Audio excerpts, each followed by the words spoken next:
দুইটা জিনিস চাইবো, দিবেন তো? কৃষক কে কে আছেন একটু দয়া করে হাত তুলবেন। আপনাদের হাত তোলাতেও সাহস পায় না, কারণ সবাই মুরব্বী। ধন্যবাদ, আপনাদের হাত দয়া করে নামান। আচ্ছা, নাম্বার 1, 1 নাম্বার, এই এলাকায় প্রচুর তামাকের চাষ হয় না? হয়তো আমার পিরোজপুরে একটা ফসল হয়, সবজি হয় না। আমরা সবজি আপনাদের কাছ থেকে কিনে খাই, এটা আপনারা জানেন? আপনারা কি আমাদের ওখানে শুধু তামাক পাঠাবেন নাকি একটু সবজি পাঠাবেন? কোনটা? একটু আপনাদের কি লজ্জা পাওয়া উচিত না? আমরা তো আপনার কাছে চাচ্ছি, মিনতি করছি, অনুরোধ করছি। আমি তো আপনাদের সাথে জোর করছি না।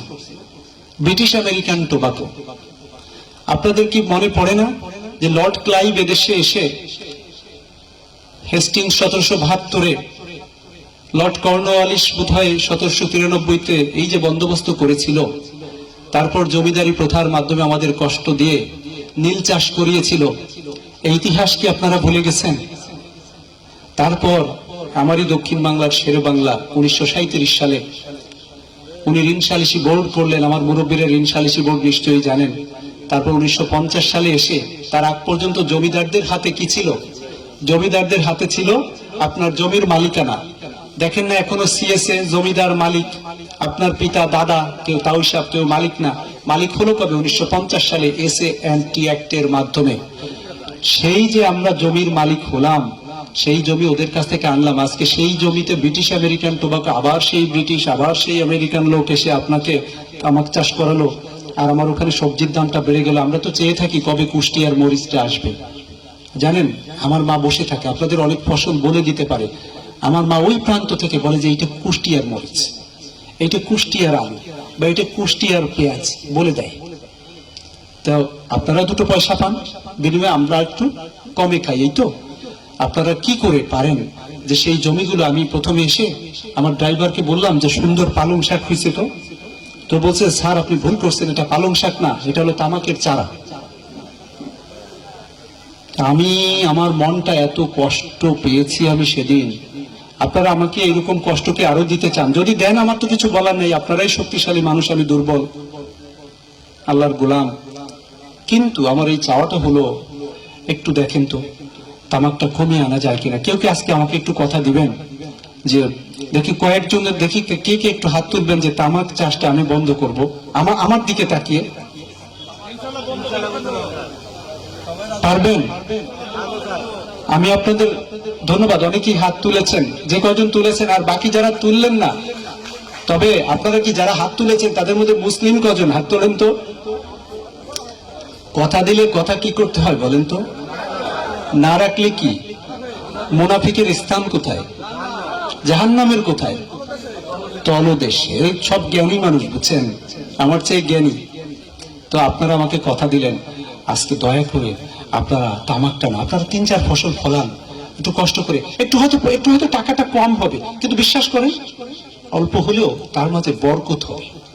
বরকত, খাবারে বরকত আছে। আমি পোলাও খেলাম কিন্তু আমার ডায়রিয়া হলো, বরকত আছে। কিন্তু আমি কচু শাক পরশুদিন খেয়েছি, বিশ্বাস করেন ওই দিন আমার সবচেয়ে শরীরটা একটু ভালো ভালো লাগছে। আবার ওরা জানে আমি সার্কিট হাউসের খাবার মাঝে মাঝেই কি দাওয়াত থাকে, নাসিমকে বলি যে নাসিম তোমরা খেয়ে নাও, আমি একটু আজকে যাবো না সার্কিট হাউসে। ওরা জানেন এটা কেন। দুইটা জিনিস, এক হলো যে আমি আমার পরিবারের সাথে একটু সময়টা দিতে পারি, আর 2 হলো যে ওই ঘরের খাবারটা খেলে শাকসবজি দিয়ে খাই তো পেটটা ভালো লাগে। এই কারণে এইটা হলো বরকত। সুতরাং আপনাদের তামাক চাষ বন্ধ করলে বরকত হবে। আমি আপনাদের কথা দিলাম যে আপনাদের যে ভবিষ্যৎ, আমি কিন্তু ইলেকশনের কারণে বের হচ্ছি না। এরপরে ইশিতাদের যে এসিআর নম্বর আছে, আমলনামা আছে, ওরা জানে এসিআর আমলনামা, বুঝছেন না? আপনাদের আজকে বোঝা যায় ওদের আবার আমলনামা আছে। আমি লিখবো যে ইশিতা ভবিষ্যতে কি সচিব হবে কি হবে না, বা তার হওয়া উচিত কিনা, তার ডিসি হওয়া উচিত কিনা, এইটা আমি আবার লিখবো। তাই এটা লিখবো যদি আমার কৃষক ভালো থাকে। তারা যদি বলে স্যারের কাছে গেছিলাম, স্যার কাজটা করে দিতে পারে নাই কিন্তু ভালো ব্যবহার করছে, আবার স্যার মিউটেশন টাকা দিতে হয়নি, 1170 টাকায় মিউটেশন হচ্ছে, এগুলো যখন আমি শুনবো তখন আমি ভালো নম্বর দিব তাদের। কথা কিন্তু কথা ক্লিয়ার, কোনো ভেজাল নেই তো? আচ্ছা, এটা মাথায় রেখো। আর একটা জিনিস চাওয়ার আছে, দিবেন আপনারা? আচ্ছা, এবার ইলেকশন কয় ধরনের হবে বলেন তো? একটা হলো 5 বছরের নির্বাচন, এটা তো আগেও যেমন ছিল এবারও ইনশাল্লাহ হবে। আগামীতেও হবে প্রতি 5 বছর। আরেকটা ভোট আছে, সেটা হলো গণভোট। এটা 100 বছরের ইলেকশন। আচ্ছা, আপনারা কেয়ারটেকার গভর্নমেন্ট চিনেন? কেয়ারটেকার গভর্নমেন্ট বলে না, কেয়ারটেকার, তত্ত্বাবধায়ক সরকার, এটা চিনেন না? এটা ভালো লাগে না? এটা আসলে মাঝে মাঝে একটু নিরপেক্ষ কেউ আসলে ভালো লাগে না? আসলে এই নিরপেক্ষ জিনিসটা ভালো। নাহলে এইখানে আপনাদের যদি, আচ্ছা বলেন তো, ডিসি আর এসপি কেন দূরের জেলা থেকে এনে কুষ্টিয়াতে বসাইছে? কেন? কুষ্টিয়াতে আমার চেয়ে মেধাবী মানুষ আছে না? চমক হাসান তো আমার চেয়ে মেধাবী, কুষ্টিয়াতে আবরার ফাহাদ ছিল আমার চেয়ে মেধাবী, শহীদ ইয়ামিন ছিল আমার চেয়ে মেধাবী, বা এখনো এই মুহূর্তে অনেক মেধাবী লোক আমার চেয়ে এখানে কিন্তু আছে। আর কুষ্টিয়াতে এমনিতেই সমৃদ্ধ জায়গা, কাঙাল হরিনাথ, তারপরে ওই যে রাধা বিনোদ পাল, তারপরে লালনের মতো পণ্ডিত ব্যক্তি আছেন, তাই না? তারপর মীর মোশাররফ, ওনারা তো, আমি তো ওনাদের একটি ধলিকণার সমানও না, ওনাদের পায়ের সমানও না আমি। কিন্তু আপনি দেখেন এই মেধাবী মানুষদের এখান থেকে কেন ডিসি বানায়নি? এটা কি আপনারা বোঝেন? ভালো হয় না যে বলে যে কালকে থেকে কুষ্টিয়ার একজনে ডিসি হবে এখানে, কেন করে না বলেন তো? পক্ষপাতিত্ব হবে। ওই যে বলে দিছে আমাকে কখনো পিরোজপুরের ডিসি বানাবে না সরকার। কেন? কারণ সারা বলে দিছে, বলছে যে এটা হয় নাকি, এটা তুমি ওই এলাকায় যে শেষে নিজের লোকের এসে সারাদিন বসে থাকবে, আর এর জমি আরেকজনের জমি করবাকে তুমি তোমার ভাইরে দিয়ে দেবা, তোমার আত্মীয়রে দিয়ে দেবা, এটা কখনো সম্ভব না। কাজে আমরা নিরপেক্ষ। কেয়ারটেকার গভর্নমেন্টও কেমন বলেন তো? নিরপেক্ষ। এই নিরপেক্ষ জিনিসটা আপনারা চান না? চান তো, আমি জানি, আমি এটা আমি বিশ্বাস করি যে এখানে যারা আছে কেয়ারটেকার গভর্নমেন্ট সবাই চায়, আমার একটা এই বিশ্বাসটা আছে। আর একটা জিনিস হলো এই যে নিয়োগ, কিছুদিন আগে দেখলাম কেমন একটা নিয়োগ টিয়োগ সারা পত্র পত্রিকায় কুষ্টিয়ায়, সবাই রাগ হয়েছে যে স্যার এটা আবার একটা কোনো নিয়োগ হয় নাকি, আমার কাছে নালিশ দিছে। এই যে চাকরির যে পরীক্ষাগুলো, এটা স্বচ্ছভাবে হোক, এটা আপনারা চান না? এই যে সামনে যে কি বলে যে প্রাইমারি একটা পরীক্ষা গেল নাকি, প্রাইমারি পরীক্ষায় কিন্তু দেখেছেন যে সামনে কিন্তু ভাইবা হবে, মৌখিক পরীক্ষা। দুষ্টুমি করেও যদি কেউ ওখানে যায়, এবারে ভাইবা বলে, আমি কিন্তু যেদিন ঢুকবো সেদিন ডিকশনারি আছে না বগলে, আমার এই বগলে ডিকশনারি থাকবে, ডিকশনারি নিয়ে ঢুকবো, আর বড় বড় বই নিয়ে ঢুকবো, তারপর বই মেলবো, মেলে তারপর জিজ্ঞেস করবো, বলো তো এই প্রশ্নটার উত্তর কি? যদি পারেন চাকরি হবে, না পারলে চাকরি হবে না। হাতের লেখাও দেখবো, হাতের লেখা দেখবো, সবকিছু দেখে তারপরে। আর এই যে দেখবেন যে কিছু দালালে বলবে স্যারের সাথে যোগাযোগ আছে চাকরি, একটু বিশ্বাস করবেন না।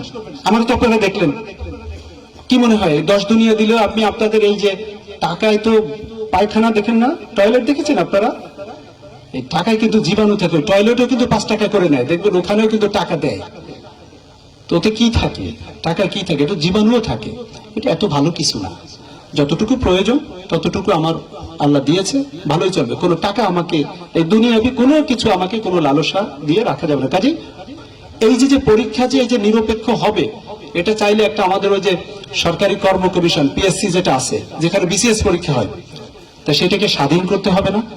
নাকি নেতারা বলবে যে আচ্ছা আমার অমুক গেছে ওরে পুলিশ বানাই দেন, ও আর আমার অমুক গেছে ওরে আপনি ম্যাজিস্ট্রেট বানাই দেন বা সহকারী কমিশনার করে দেন, আমার অমুক গেছে ওনারে আপনি কৃষি ক্যাডারে একজন বড় অফিসার বানাই দেন। এটা আপনারা চান? নিশ্চয়ই চান না? তাহলে যদি পিএসসি স্বাধীন চান, কেয়ারটেকার গভর্নমেন্ট যদি চান, তাহলে এই যে দেখেছেন তো একটা ব্যালট হবে, সেই ব্যালটের রং হবে গোলাপি, সেখানে তাহলে হ্যাঁতে ভোট দিলে আপনারা ওইগুলো পেয়ে যাবেন, আর হ্যাঁতে ভোট না দিলে ওইগুলো পাবেন না। সোজা কথা। তাহলে গণভোট কি বুঝছেন তো? এবার কে কে তার পরিবারে গিয়ে একটু আলোচনা করবেন? দুহাত তুলে একটু দেখান তো আমাকে। ইনশাআল্লাহ আজকে গিয়ে পরিবারে বলবেন, ঠিক আছে? যারা চার দোকানে বসবেন না, ওখানে একটু বলবেন। আর দয়া করে আমার একটা আরেকটা কথা হলো যে ভোট কেউ চা খেয়ে দিবেন না। বিশ্বাস করেন, আমার এখানে অনেক, আমার এক অফিসার আছে, তার নাম আমি না বলি, সে বলতেছে স্যার আপনি তো এই যে এমন কিছু কাজ শুরুতে এসে করেছিলেন, এইটা এখন কাজে লাগতেছে, বুঝতেছি। তো এই পর্যন্ত বলে অনেক সময় আমি নিলাম, ইচ্ছা করেই আমি এই দীর্ঘ বক্তব্য দিলাম। এর কারণ হলো আপনাদেরকে একটু মোটিভেট করা। তামাক আমার বিশ্বাস যে আসছে, এবং বাকিদের একটু বোঝায়েন। আর পাপের ভয় করেন, তামাক তো বিড়ি তৈরি হয়, আর বিড়ি হলো ওই মদ গাঁজার শুরুটা, ওইটা দিয়ে শুরু হয়, ওর মধ্যে ভরে, দেখেন না? এমন জিনিস আমি কেন তৈরি করব যেটার মধ্যে তামাক ভরে, যেটার মধ্যে ওই যে এগুলা গাঁজা ভরে খায়? তো এটা খারাপ কাজ না? সরিষা ফলাবো, আমাদের কৃষি কর্মকর্তা ভালো বলতে পারবেন, আমরা সেগুলো